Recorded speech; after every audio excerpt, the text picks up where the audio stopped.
is slowing down. So I'll get started with the intro, and then hopefully folks are on by the time we get to the good stuff. So thanks everyone for joining today. I'm Kayla. I use she, her pronouns, and I'm the partnership manager here at Start Out.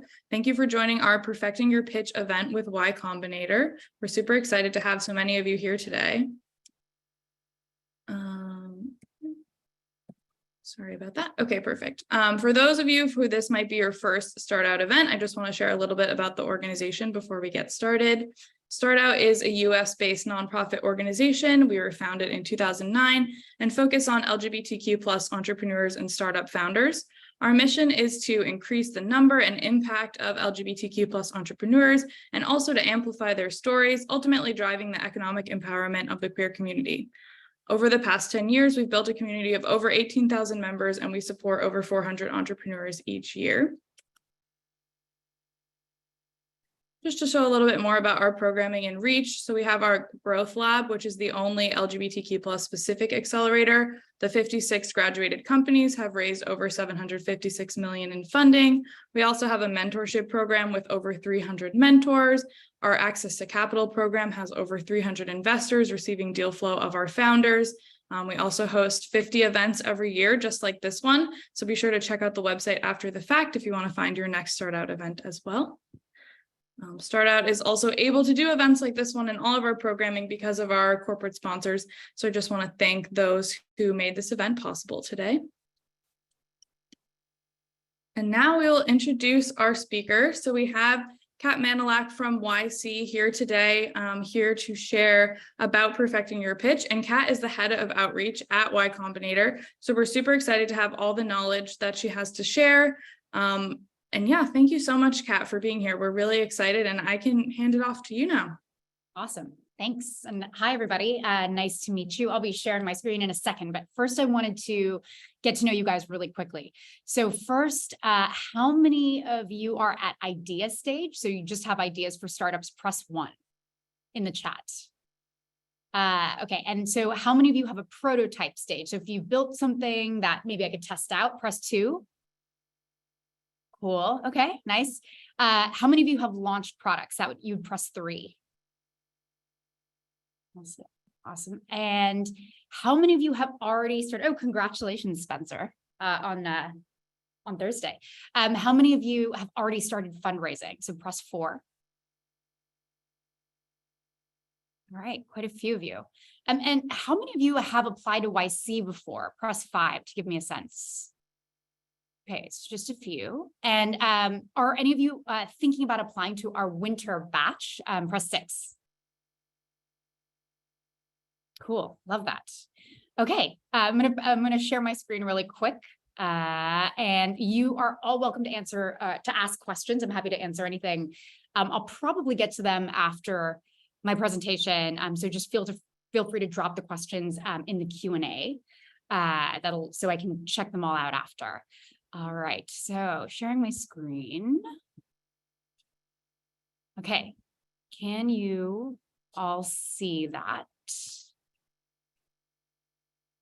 Let me pull up the chat real quick so I can make sure I see it. Okay, cool. All righty. So I wanted to give a really quick intro to myself. My name is Kat Mañalac, and I am head of outreach at YC. And what that means these days are a couple things. I lead the team that does all of our content. So, hey, Kim, hi from San Francisco, me too. All of our content, video, social media, press. We help a lot of companies with their launches. And I'm also part of the admissions team. So that means reading through all the applications. These days, YC gets about 20,000 applications per batch, interviewing the companies. And so I'm happy to answer questions about that process as well. Prior to YC, I worked for 2 years as the chief of staff to the co-founder of Reddit, Alexis Ohanian, when he was running his own, when he'd started a fund and nonprofit. And that's how I first sort of got my introduction to startups. And sort of learned a lot about online community building from him. And, as you guys know, Reddit is one of the top 10, websites in the US and one of the top, communities as well. I also learned a lot about how to support early stage startups. And then, after working with him, I started at YC almost a decade ago. So that means I've seen, over 3,000 companies go through the batch. And I've seen, helped many of those companies with their initial launches and their pitches. And so happy to answer any questions about that as well. Okay, so for those of you who aren't super familiar with YC, I will give you our quick sort of 1-minute pitch. So at YC, we fund startups, and most apply when they're just a team of 2 or 3 and maybe a prototype. And we help startups all the way from idea to IPO. So since 2005, we've funded over 4,000 startups from all over the world. Here are some of our top companies, some that you might recognize like Airbnb and Twitch, Instacart and Coinbase. We now have over 90 alumni that are worth over $1 billion or valued at over $1 billion. And we have 300 that are worth over 150 million. And now I think we have about 16 that have gone public, and many more that are sort of up and coming. So Startup mentioned that you wanted to learn a lot more about what needs to go in a good pitch or a good pitch deck. So that's what we'll be talking about today. This is a photo from one of our demo days at YC. Our group partners who work very closely with all the companies have seen hundreds and in some cases thousands of companies successfully pitch investors. Our program is 3 months long, but for the first 10 weeks, we say that founders should only be doing, one of 2 things, which is building the product and talking to users. But in the last 2 weeks of YC, founders flip into fundraising mode and start to prepare for demo day.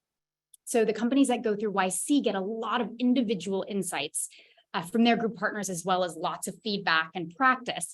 But today I'll share some resources that you can all look at and best practices that should be relevant to all founders who are going through the process of, starting to talk to investors. But before I jump into that, I wanted to just briefly mention the YC application. So for those of you who are applying or thinking about applying to the next batch, we have an application process. It's open now. The application deadline for the next batch will be September 11th. Even if you're not applying, it's just like a free online open application. And I recommend, even if you're not thinking about applying right now, taking a look at it, because it's, I think, a really good exercise to help you organize your thoughts about how to communicate about your company. And it'll even potentially help you start having some hard real conversations with your co-founders about splitting equity if you haven't already talked about that. And so I would definitely recommend taking a look at it. So we at YC don't look at pitch decks actually at this stage. We just look at the YC application. But I really think that some of the philosophy around what you need in a good pitch deck is also helpful for writing an incredible YC application as well. So this is all still very applicable. So in preparing for the perfect pitch, this is just a quick outline of what we'll kind of talk about today. But let's dive in. So before you draft, any deck or pitch any investor, you really need to nail your 1 to 2 line pitch. At YC, we really believe that people who have thought deeply about an idea can explain it clearly and succinctly. They use less words, and they can explain very complex concepts in a way that even a 5-year-old can understand. And having a clear idea is very important because a clear idea is the foundation for growth. So the best companies and movements that we've funded grew organically by word of mouth. And that's great news for all of you because word of mouth growth is the cheapest way to grow. You don't need to spend a ton of advertising dollars for that. So if you think back to the, first time you heard about, say, TikTok or even like ChatGPT, there's a good chance that you heard about it first through a colleague or a friend versus, say the New York Times. And so you want to make your 1 or 2 line pitch something so simple that anyone you talk to, sitting on, waiting for the bus, sitting at lunch, so that they can repeat it back to you and ideally repeat it to others. So in your 1 to 2 line pitch, it should be really simple and straightforward. It should cover just 2 things: what you're building and who you're building it for. So this is the actual 1-line pitch that Airbnb used when they applied to YC. They said, "We built the first online marketplace that lets travelers book rooms with locals instead of hotels." Second, I think, 1 to 2 line pitches should absolutely not include any jargon or, marketing language.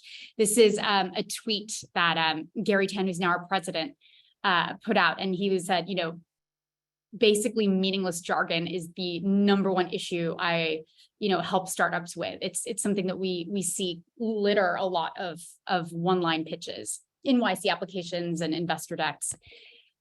So for example, this was an actual startup description.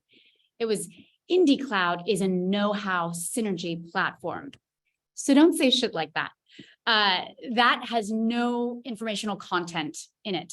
When you have a 1 to 2 line pitch, people should have a picture painted in their mind really quickly of what it is you're building. And they should have a sense of what they'd need to build if they wanted to try to launch a version of your site. So IndieCloud, could be an ed tech company. It could be something like Slack. It could be an LMS, like who knows what it is. But going back to, say, Airbnb's 1-line pitch, this is from very early on, that it's a marketplace, right? And it connects travelers and locals. So you might not get an exact painting, in your mind of what you'd have to build, but you have a pretty clear idea. And that's what you want to do with these 1-liners. So once you have your 1 to 2 line pitch, you need to know how to clearly and succinctly answer these 7 questions. And these 7, I recommend taking a look at here. I'll share this in the chat, actually. There's a blog post that one of my partners, Michael Seibel, wrote about how to pitch your company. And he talks about these are the 7 questions you should know how to answer clearly and succinctly before you even sit down to write a deck or before you talk to your first investor. This is interesting because this set of questions is actually very similar to the set of questions that we tell startups to prepare before they talk to press as well, like tech press especially. So at YC, we do something with our startups right before demo day. So in the 2 weeks before demo day, we have something called vertebrae office hours. And vertebrae office hours are when we sit down with each company and figure out what are the 4 to 6 points you want lodged into an investor's brain when you pitch them at demo day, or when you sit down to talk to them or pitch them, or even, what are the 4 to 6 points that you want, highlighted in your deck. And I really think this is a great exercise for everyone to go through, with your co-founders, with, if you have any advisors, like sit down with them and figure out like what are the 4 to 6 most exciting points about your team, about your company, and make sure those vertebrae are like, lined into every piece of communication you do about your company. And so once you have your 1 to 2 line pitch and you know how to answer those 7 questions, and you have these vertebrae points, the 4 to 6 most exciting things about your company, I think you can easily sort of draft a minimum viable pitch deck from there. So, your MVP pitch deck can be, reasonably short, but it should have a story arc. For YC companies, we make sure their decks tell the story of the vertebrae points that they set with their group partners, those 4 to 6 points that they want lodged into people's brains. And then overall, your goal with the deck should be to explain what you do, because, investors can't get past that if they don't really understand what you're doing. And then it should be to convince the reader that this is a huge problem and it's an exciting problem and that you are the team to solve it. So these are the most commonly used slides. So you obviously have the title, which is the 1 to 2 sentences that communicate what it is you're doing. Everyone will, if they have a launched product, or if they have LOIs from customers, for example, they'll have a slide that talks about traction, or like the progress that they've made. Then they'll have a team slide. I think every single Startup deck absolutely needs that. And usually they'll have a market or business model slide. They'll answer the question, how do you make money? And then ideally you'll have an insight. So what do you know that other people don't? And often that comes from, talking to your early users or having an insight about the space through, having experience, having worked in it. So what is, and essentially we at YC love to see your insight because, we see, and most investors and most tech press, they see a lot of founders trying to solve similar problems. So they want to know, what do you know that others, in this space don't know? These are also very commonly used helpful slides, the problem and solution and, et cetera, et cetera. But what I'm going to do next is I think we'll go through an example deck. We'll actually go through Airbnb's seed deck so that you can kind of see how all of these slides are used in practice. And I will say the initial slide deck doesn't really have to be more than maybe 5 or 6 slides. Like these commonly used slides can be sort of the outline of your story arc. But you should definitely have an appendix. Like you should definitely include some of these helpful other slides depending on the type of company you are. And you can always just include it in your appendix so that, you sort of pitch to an investor is less of like this 30-minute long pitch. It's a conversation that you ask them questions as you go. And if they ask you questions, you can reference slides from your appendix that answer them. Okay, let's go through Airbnb's deck really quickly, just to go through, a real example of a seed deck. So here is their one-liner. This was, what problem are they solving and for whom? And I think that this, really succinctly communicates that.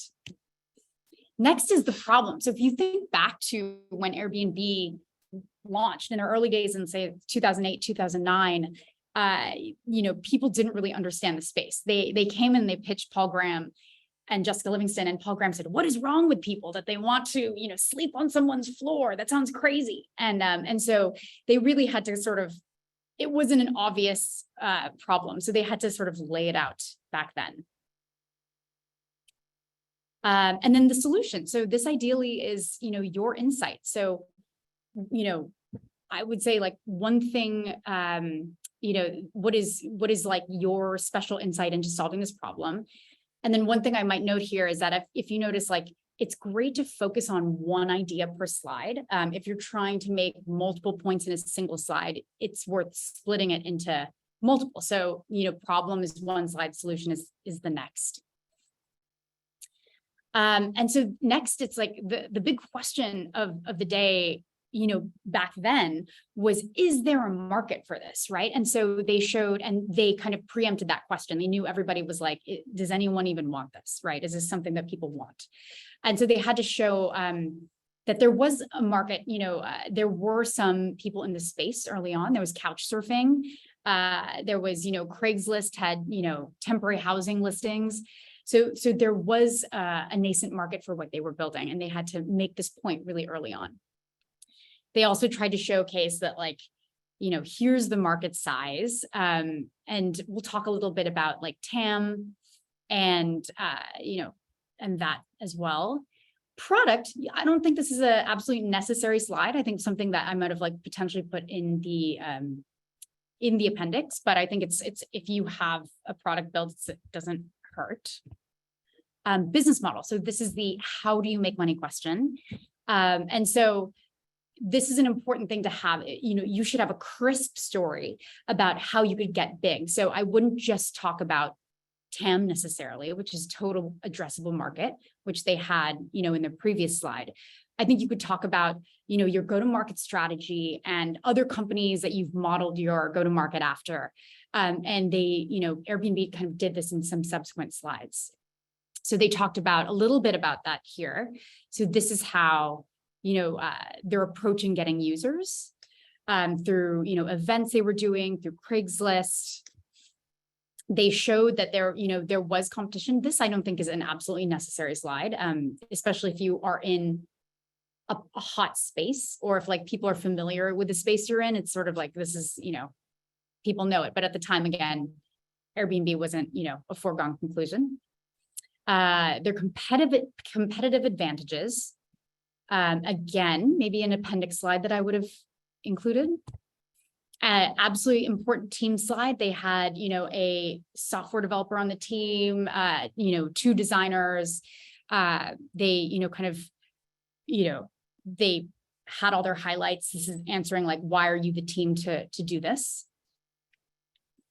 Press. So I don't think that there is like not a single investor I know who's like, oh, they've been in, TechCrunch or Mashable. That's a compelling, reason for me to invest. So I would not necessarily include the slide. I think like maybe just include it in the appendix if you do have press coverage early on.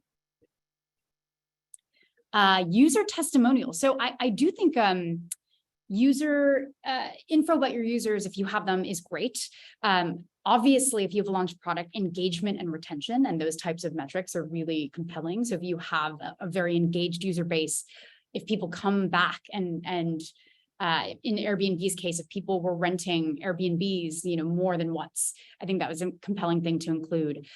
Early on, they probably just had a few users and, asked them for their personal testimonials like that. That works too.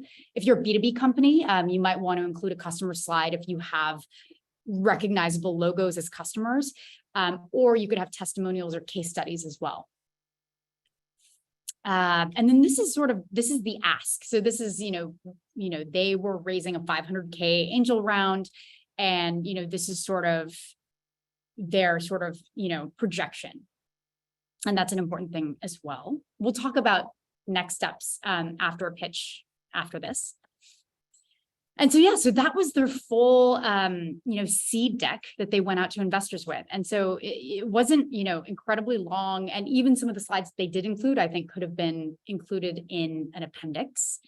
So I thought now that you've seen sort of, a successful pitch deck, I thought I'd go over some quick tips for you to think of as you are drafting yours. So first, everything on, in your slides, like all the points should be sort of like simple and obvious. And, there shouldn't be too much information on one slide. As I was saying earlier, you should try to make 1 point per slide. And if you're trying to make points, multiple points in a single slide, split it up. And I would lead with your most compelling slide. So if you have a lot of traction, start with that. If you're an impressive team, I would start with that. And so, in this exercise that you do when you figure out your vertebrae, figure out like what are the 4 to 6 points, and then stack rank them. Like what is the strongest start to that story that you want to tell? Make sure to label your graphs. Investors at demo day, when they're watching, presentations, they'll tweet angrily if they see a graph that's unlabeled. So don't make that mistake. We've had enough of those mistakes that people have made. And I would generally avoid complex diagrams and screenshots, like try to make things as clean and easy to parse as possible, because people are usually only spending, less than a minute on these pages. And only include real traction, like unless you have nothing else, like don't talk about like pipeline, active conversations, unbooked revenue. Like that's all stuff that you can like talk about verbally or in conversation, but it's, it makes it look like you're grasping at straws if you sort of highlight that as your traction. And then make sure, try to use consistent formatting, keep everything, fonts, colors, layouts consistent. And every slide and word should count. So if it doesn't make an investor want to invest, I would get rid of it, or you can put it in the appendix just in case anyone ever is going to bring up something that slide will answer a question to. So like on delivery, I would say at the earliest stages, at the seed stage, which I think all of you are, it's hard for an investor to judge the merit of your product directly. Especially if you don't have a launched product, and often, they might not have the expertise. So as a result, they often use other techniques to figure out if you're worth investing in. So, I always recommend folks like really, know your numbers, really practice communicating, practice the pitch, make sure that you organize the conversation, that you like think through like the flow that you'd like the conversation to go in. they try to figure out, like, they try to imagine, can this person grow into someone who can, run a large and successful company? So confidence founders speak slowly. That's something, it sounds ridiculous, but we have to often, work with founders for weeks on getting slow enough at their demo day presentation. And especially when you have a lot of adrenaline, you're, kind of jacked up and you're like speaking really quickly. So speak slowly.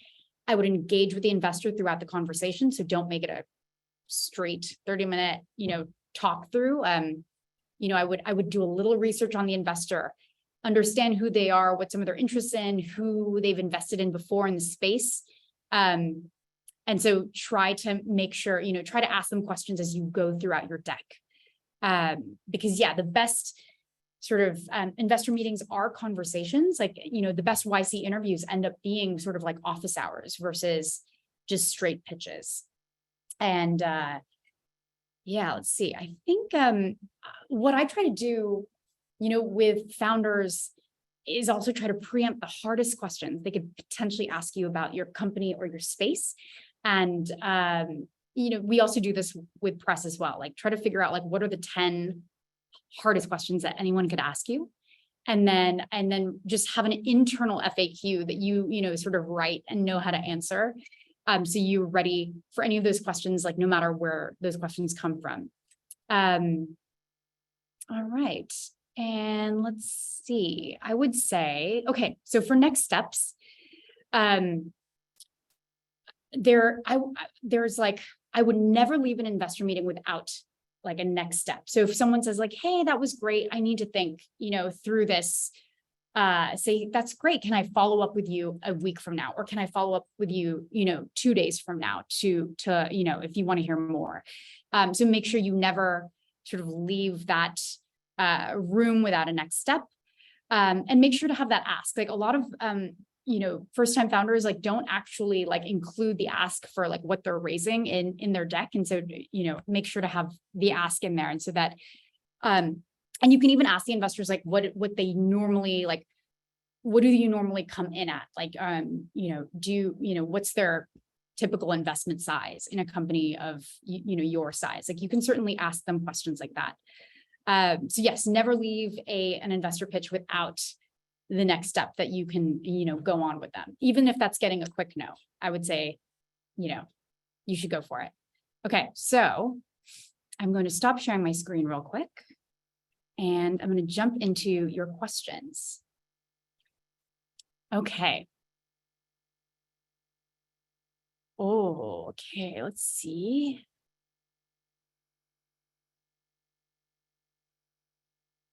Okay, let's see. If the product hasn't been launched and you don't have traction, what are some of the story arcs founders can have? Or should you get traction and then apply for YC? Okay. So this is sort of two questions. And so for YC, you definitely do not need a built product or traction. I think 60% of the companies we fund are not launched. So, many do have prototypes, but it's not a necessity to have a launched product prior to applying to YC. For an investor deck, and even, there are companies that go through demo day and don't yet have a launched product, especially stuff in biotech or hard tech. And for traction in those cases, it really depends on the company. It's company specific, but oftentimes we'll work with a founder at the beginning of the batch and figure like, what is a good demo day goal to work toward? And for a lot of those companies, it might be an LOI. So it's, LOIs from potential customers, which are letters of intent. So you've like, a signed piece of paper that says, when you have this in production, I will pay this much for it. And ideally you'll have like a dollar amount in that LOI. Or it might be if you're, a science company or, might be a milestone of, scientific milestone you're looking to hit.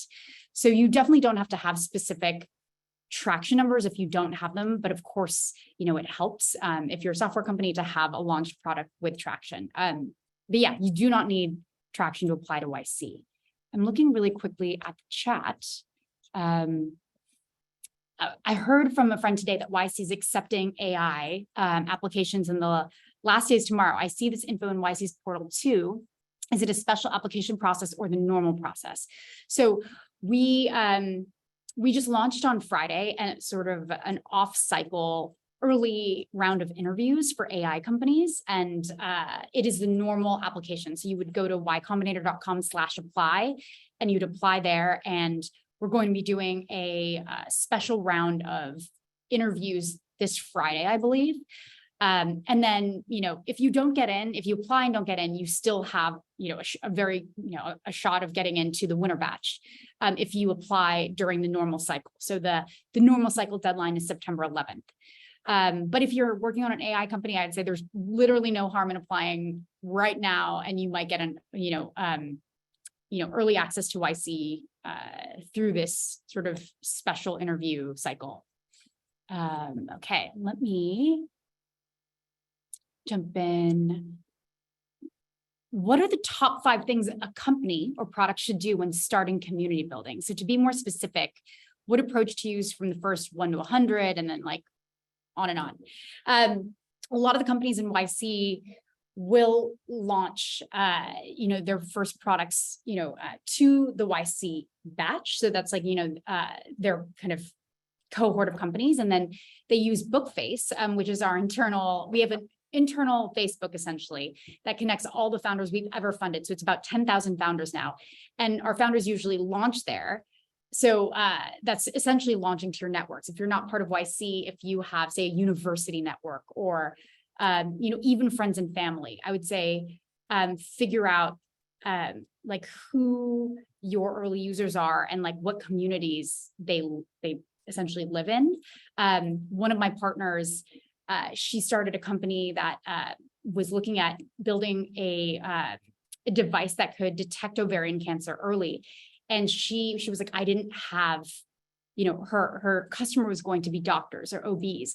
And she was like, the first customer, she's like, I was her OB. Like she basically pitched her own doctor. And so at the very earliest stages, it's really just like mining your network and looking for, potential customers there. And then you expand sort of the circles. A lot of our companies will then launch on social channels. So they'll do, if there's software dev tools, they'll do Hacker News, there's Launch YC, there's subreddits, Product Hunt, and they'll get a lot of their first users there. Oh, one thing that you could all do is our companies have been finding a really sort of a successful channel in LinkedIn. It's been a place where a lot of potential customers, I guess, already live. And so, some of the companies in our last batch got a considerable number of like early users from that channel.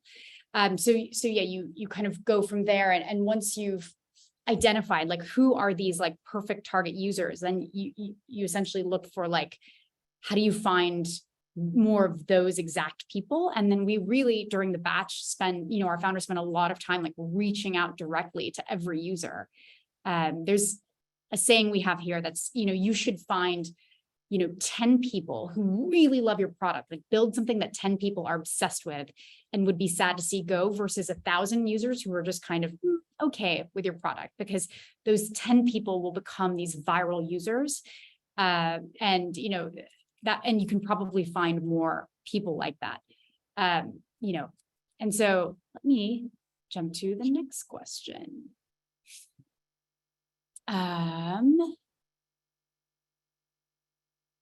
Do you recommend having 2 different decks? One you present live to investors and one that can be sent via DocSend? I think I would just have one deck. Like, I think you can really make it simple enough, straightforward enough that, you should be able to, communicate everything you need in a simple deck. And certainly there are points that you can make live, like, and you can kind of go into things in more detail. But I would stick to one deck. Okay, so what is the strategy for presenting enough detail in the financial slides, given that it's almost impossible to view a labeled graph from the back of a room during a pitch event? This is a good question. What's the critical info to include about finances versus what goes in the appendix? I mean, honestly, I think that like demo day, we don't really go into like financials that deeply. I think it's, that those pitch events are really the beginning of a conversation. What the goal is after, you've like 1 to 2 minutes at any pitch event to pitch investors, the goal is that the investor should say like, hey, I want to learn more about that company, and then sit down with the founder to learn more about, their financials. So like at a pitch event, you would really just have like, how are you making money? Like, what's the business model? And then like when you sit down with them and in these longer decks, that's when you can go into more detail around like, depending on what company it is, like it would be like, what is the cost of acquisition? What is, COGS, like, whatever metrics you're tracking with regards to that. But yes, for pitch events, it does not have to go into enormous detail because you just don't have enough time. It's just the beginning of a conversation. So can you apply to YC with a soft launch product? Absolutely. And I would definitely do that. Okay, what if the problem needs more explaining, i.e. it's a women's health specific problem? It's a good question. So I would say, I think you can explain it. You definitely need a slide, like you definitely need a problem slide that explains like why it's a problem and how big of a problem it is. And just assume that you are pitching to people who have no knowledge of the problem. And so I think it's, I would definitely check out one of my partners, Surbi Sarna, just wrote a book called Without a Doubt. And it's about her story building a women's health company, and it got acquired by Boston Scientific for $275 million. But it talks a lot about the specifics around like how did she go about, and she got 100 no's from investors, honestly, like trying to explain the scope of this problem and why she was the person to solve it. But she did it successfully, and so I would definitely like read that book and take some notes from Surbi. So how do you access the book Without a Doubt? I'm going to really quickly just drop a link here so you can see it. She also, I'm trying to think of, has some videos on YTC's YouTube channel. So if you just Google Surbi Sarna, stuff will definitely come up.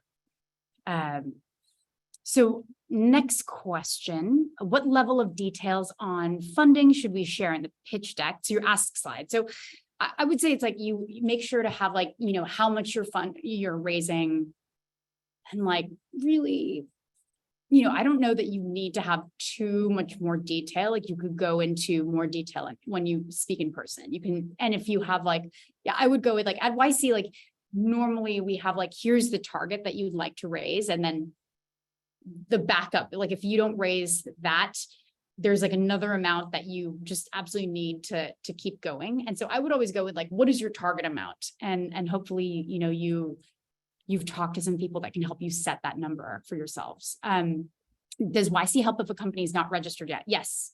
We definitely fund companies that are not incorporated. And there are a lot of like online, whether that's Stripe Atlas or Clerky, there are a lot of online tools that can help you do that. And co-founder. Okay, so do we help if the co-founder has not been finalized? So I will say that we do fund solo founders, but we've seen over the years that it's just so hard. If you look at our top 100 companies, I think 4 or 5 are founded by solo founders. It's possible, certainly possible, but it's just so much harder. So we highly recommend that you start a company with a co-founder, and that you apply to YC with a co-founder. We even built something called the co-founder matching platform to help founders meet each other. I'm gonna put a link to that because it's we've actually funded quite a few. I think in the last batch we had something like 13 companies that we funded where the founders met each other on this co-founder matching platform, and it's one of the hardest things, to be honest. Like it's not, I think someone said Clerky is awesome. That's great. I'm glad you found co-founder matching. So we've had a lot of successful matches made on the platform. It used to be as background for everyone, this used to be a controversial thing because a lot of people, I mean, even internally at YC, believed that you couldn't meet a co-founder like online. And over the years, someone made the point, they were like, people are meeting their life partners online, right? People that they spend the rest of their lives with. And so if you end up meeting someone online that you might want to, get married to or spend the rest of your life with, it's like, why wouldn't you be able to potentially find a co-founder? So we decided to launch it a few years ago as an experiment. And now we see it's starting to work. Okay. Another question, should the founding team share their personal motivations and journey in the pitch deck, or keep it a more business problem solution focused? I think if you want to add that, I would keep it like more business problem solution focused. But if you want to add that as like one line in sort of like your founder bio that's included on the page, that's fine. And certainly I think that'll come up in your, conversations with investors. I think it's great to in YC applications, we ask like why you're working on this problem. And we love to hear that because we want to understand, like, what is your motivation? Like, do we believe this is a team that's going to be working on solving this problem for the next decade? And so if you have a personal connection to the problem you're solving, I think that's great. So question from Malvina is, what are you looking for in when you're accepting someone who's pre-product? So one thing is, as I mentioned, we love teams. So we love a well-balanced team, at least someone on the team who can build the product. So if that's most of what we fund are, probably software. So if you're pitching us a software product, ideally there's someone on your team that's technical that can build it. Ideally the team, has someone that we believe can sell. So like someone who, and you don't have to have experience doing that, but someone, hopefully the application and the communication that we have in interviews is sort of clear and succinct. And we think you've thought deeply about, the problem that you're solving and the solution that you're pitching us. We look at sort of how the co-founders met and, what makes them, sort of what's their insight, impressive things that they've done in the past that are not necessarily connected to this company. But if you've done something that you're really proud of before, we ask that as a question, like what's something impressive that you've built or achieved, to give us a sense for, what you're capable of. And, if you're working on something, we love to see domain expertise too. So if you're, solving a problem that you understand because it's a problem that you came across at a prior job or at, something you researched at school, that's also great. And yeah, we understand that ideas change. So a lot of people pivot, like not hard pivot, but, a lot of ideas are sort of flexible in the early stages. So we're married less to the idea, and early we're very interested in the team and sometimes we'll even ask for other ideas. So if we think the team is strong, but we have, doubts about your idea or are skeptical, and we'll often ask like what other ideas there are that you might want to sort of dive into if this doesn't work out. All right, so Mike, I prefer to bootstrap. Do you see people using a pitch deck to succinctly tell a story and gather interest from possible future investors just in case? I think like, I don't think if you really don't want to, raise from investors, I don't know that why you'd necessarily spend the time. And ideally sort of like you bootstrap and you like make enough progress that you don't need to like do so much like investor pitching. You don't need to like run a process. Like hopefully like at some stage, like investors come to you. But yeah, I mean, like you could, if you want to just organize your thinking around a lot of these questions, like maybe just make a deck. And like, if someone comes inbound, you may as well, why not try? But I wouldn't spend a ton of time pitching investors if like you want to bootstrap and just like build product. I think that's great. Just do that. From Mike, how important is founder market fit? So if my team is doing, if you're all new to a field, especially in AI, is that attractive to YC? So in this case, traction is a way to show others we're a good fit. So I would say, like, as you know, obviously, like, we're not hung up on like, you have to have like 30 years of experience in a space to like build something interesting in it. Like, if you really think about the Airbnb founders, like they had 0 years of experience in hospitality or, building that kind of product in that market. So yeah, I wouldn't worry too, like, I think founder market fit is like, I think it's like, we want to see like, what is your like connection to that problem that you're solving? Like, as I was saying, and as in the answer to the previous question. And yeah, if it is something like deeply technical, obviously you'd want someone who is a technical expert in that space, I think. And yeah, if you don't have that, like, for example, I think, as I said, we do fund solo founders, but often solo founders have to do a little bit of more work up front to prove that they can build something on their own. And so that's probably similar. Like, if you really don't have anyone who's an expert in the space that you are, pitching a company in, you might have to do a little bit more work up front to launch something. But again, I wouldn't count yourselves out.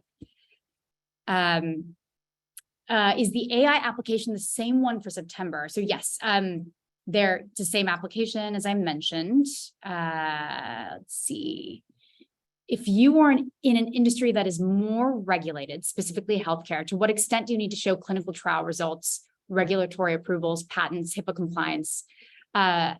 Folks really apply very early stage. So these don't really matter, at some of the earliest stages. And that's, we have a fairly large community now of bio and healthcare founders who can help you through some parts of this process. And certainly Survey, who's our group partner, who I mentioned earlier with the book, she's gone through all of that, and, helps a lot of her companies navigate, FDA approvals, all that. She has great expertise in that.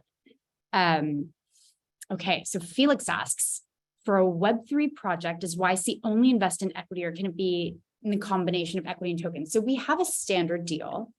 I'll link to it here. And I will link to it in the chat, but that's our standard deal there. So we just do like the standard deal for all companies, no matter what type of company it is. Okay. Let's see. Solo founder companies. Okay, so yes, I think we talked a little bit about that. Is there a possibility to get mentorship or guidance or advice from YC's team before applying to YC?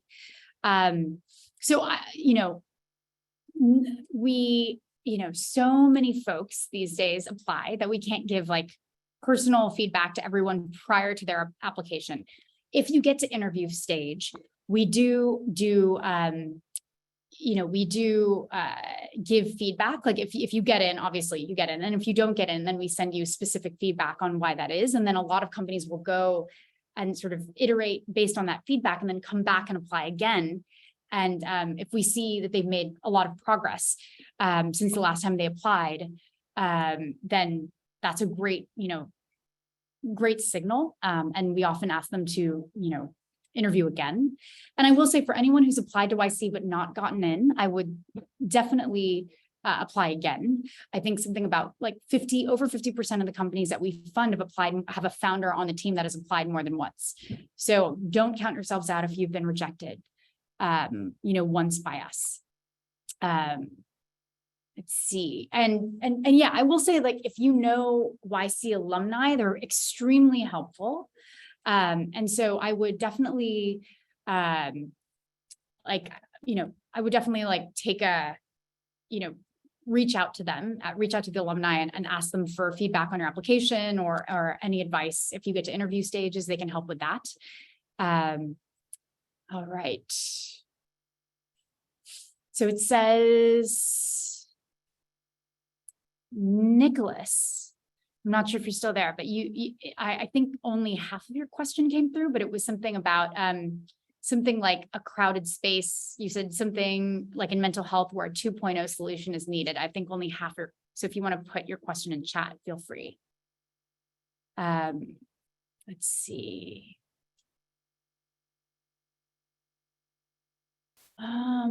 Does YC invest in Vice, cannabis, et cetera, or in biotech set, offer a consumer product, OTC, and prescription? We have done consumer products. I'm actually not super up to date on our like Vice. We have funded cannabis before, but I'd have to double check with you on that. That's a good question. Are solo founders with domain expertise using no code for the initial build MVP considered? Yeah, I would say we do love to see, technical folks on the team or an intention to bring on a technical person, because even if you're using no code in the beginning, like I think the idea is that you would at some point outgrow that and would need to start building, but certainly, I'd say like Parker Conrad, for example, from Rippling, his first company, Zenefits, he sort of like learned just enough to build front end to kind of show people what he was thinking about. And then, that's how we got in. And so I would say don't count yourself out if that's, if that's the profile you are, a, solo founder with domain expertise, but, kind of using no code at first. Let's see. Oh, okay. So how would you recommend sharing market differentiation where space seems crowded? Ah, yes. Okay. Yeah, and so I think if you're in a really crowded space, the thing that we love to see, so we love learning new things because, 20,000 applications come in every 6 months. We're processing a lot of information from founders, and often founders who are in, similar spaces. Like I remember in 2015, I interviewed like 5 companies building like the Uber for babysitters, right? So it was, so I would say like, what we look for there is that we want to hear that insight, like from, in that case, Uber for babysitters, we're like, if you have a launch product, we're like, what have your early customers said? Like, why are people using you? What is the approach that you're using that perhaps others in the space aren't? Like, what is, and what is the, and in hopefully your team shines in some way that you can highlight. Because yeah, I think it's all about the team, obviously. And then hopefully you have some insights from talking to customers or potential customers that like other folks in the space don't have. Oh, another thing that I didn't even mention is we do really look at how quickly you're moving. So if you apply to YC, for example, one batch and you don't get in, and then you apply the next batch, but you show a lot of traction or you show a lot of progress that you've made in that 6 months, it's super impressive. And your likelihood of getting an interview is very high. So in the case that you are in this like hot space, I would say like it would, it's important to show, strength of team, speed. And if you have insights that you think are new or different, you definitely highlight and share those. Let's see. All right. I think, let's see. For pre-seed meetings, thoughts and best practices around live demos. Oh, I would definitely like, if you have a demo that shows a feat of strength or like something that, it makes it very obvious, like how well your product is working. Like, I think having a demo ready is great. On the YC application, we ask to see a demo video. And then sometimes in interviews, we don't always have time to get to them, but sometimes in interviews, we'll ask to see a live demo. And so I think, you don't necessarily, like you could basically like just even have a Loom recorded or something where you could show what your product is doing and like, talk through it. If you launch on something like Product Hunt, that is definitely something that they would recommend unless your product is something that is easily self-service that people can all try out. But if you don't have it, you can certainly, have a demo video attached to your launch. So yeah, I'm very pro. Let me see if there's any other questions in the chat that I didn't get to. And I think there's some more questions here. I will say that if I didn't have a chance to get to your question, you can always email me. I'm kat@ycombinator.com. And yeah, if you have any questions, I hope to see a lot of you applying to the next batch of YC. As I mentioned, the deadline for the next winter batch, that's winter 24, will be September 11th. And you can also apply late. We sort of read applications up until the batch starts, so really till late December. But I would recommend, if you can, applying on time. Okay. I want to thank you guys for having me apply. Awesome. Thank you so much, Kat, for your presentation and being generous with your time with all those great questions. I feel like we got to every theme of question that was asked, and they were really great tonight. So thank you. And thanks everyone for joining and for being such an engaging audience as well. I think, Kat shared her email and the link for the application if you all want to stay in touch with YC. And then on the Start Out side, we hope to see you at another event as well. And thank you so much. Have a great rest of your evening. Thanks, Good to meet you all. Bye.